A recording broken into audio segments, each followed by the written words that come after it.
start with an Anne Arundel County school bus driver out of a job after police say she was drunk behind the wheel of her bus. WMAR 2 News' Skylar Henry learned she was pulled over on the side of the road and there were signs she'd been drinking. Skylar. Yeah, Mallory, it was an off-duty officer who spotted the driver on the side of Route 100, then noticed something was a little off when the bus stop sign was out and hazard lights were on last Wednesday.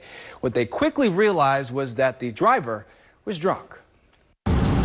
Arundel County Police say if it weren't for an off-duty officer, they worry this woman, 36-year-old Angela Cassidy, could have put children in danger. Cassidy, a contracted bus driver whose route primarily picked up students at Monarch Academy in Glen Burnie, was drunk. Her bus was on the side of the road and in between pickups. The officer found this to be very unusual, stopped, knocked on the door, and noticed the driver to be slumped over the steering wheel. Mark Lemansky, a spokesman with Anne Arundel County Police, says it took several tries for the officer to get Cassidy up and off the bus when he noticed a scent of alcohol.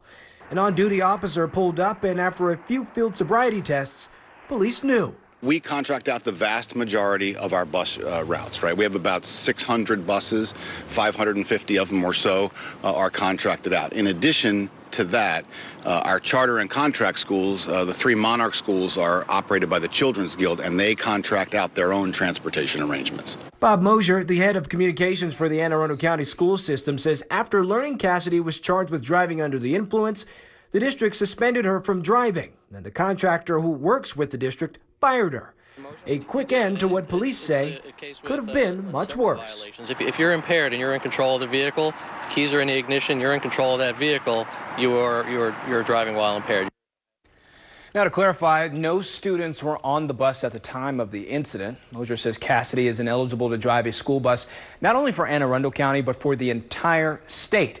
Now, a different driver has been available for students since all of this happened.